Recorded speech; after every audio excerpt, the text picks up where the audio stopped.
Hello，今日就想記錄翻我哋錦英苑呢個新十字型嘅居屋單位，係啦，好開心今日就正式交貨俾客人啦。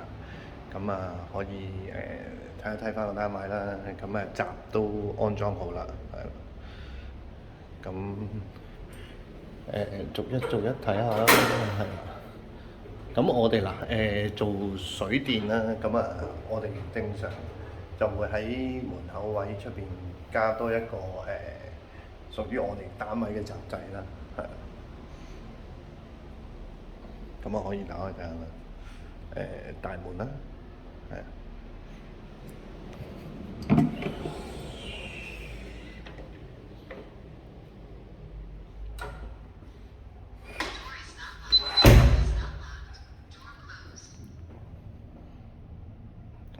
因為佢呢個屋苑咧都舊㗎啦，咁佢走廊啲長身磚咧好多都開始爛落嚟啦，所以我哋咧做個大門嘅時候咧，呢啲位置都做埋個維生板，咁啊效果會好啲咯，相對。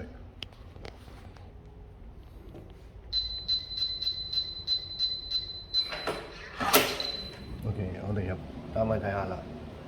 係啦，之前有睇過片嘅都知道呢個單位原本係點樣㗎啦。咁啊，逐一參觀下先啦。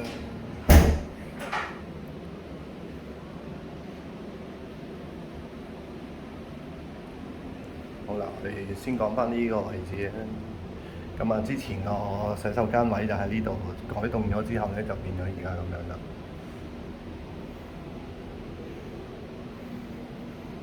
咁啊，原本設計圖，我哋都連翻喺度，稍後交貨俾客人可以有個比對翻啦，係啦。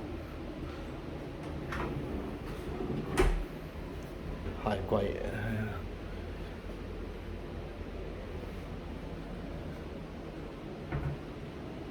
地下做翻啲滲光位啦。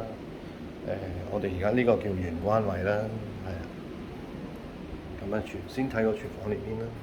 呢個就最近就淘多多啊，或者淘寶嗰個門口鏡啦，洞板係啦。廚房係啦，經過改動之後咧，就變咗而家咁嘅樣貌啦。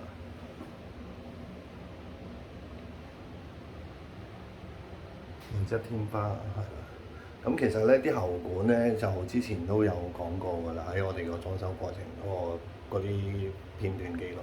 咁其實係收晒喺天花上面去排出窗外邊啦，係啦，即係例如抽油煙機啦，即係就係會有咁嘅狀況啦。咁啊，成件事又會美觀好多啦，係啦。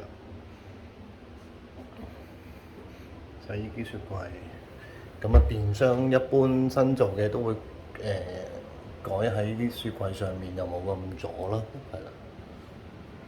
乾衣機係啦，排氣喉都喺晒上面，係啦。呢啲就係要設計嗰時要預定晒啲尺寸啦。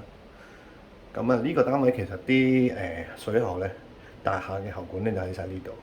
咁啊，所以而家做咗個木殼修飾咗之後咧，就留翻啲山口位啦。當然係啦。咁櫃裏邊其實都會有啲山口板啦，係啦，即係放翻日後維修咁樣嘅。呢個就係花崗岩石盤啦。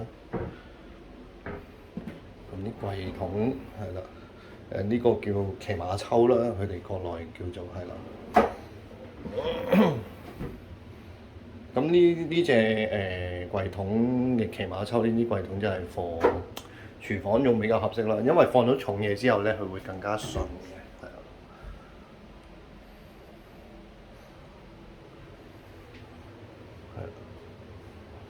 廚房嘅係啦，牆身瓷磚啦，鋪咗680米，得出嚟效果就係而家咁樣啦。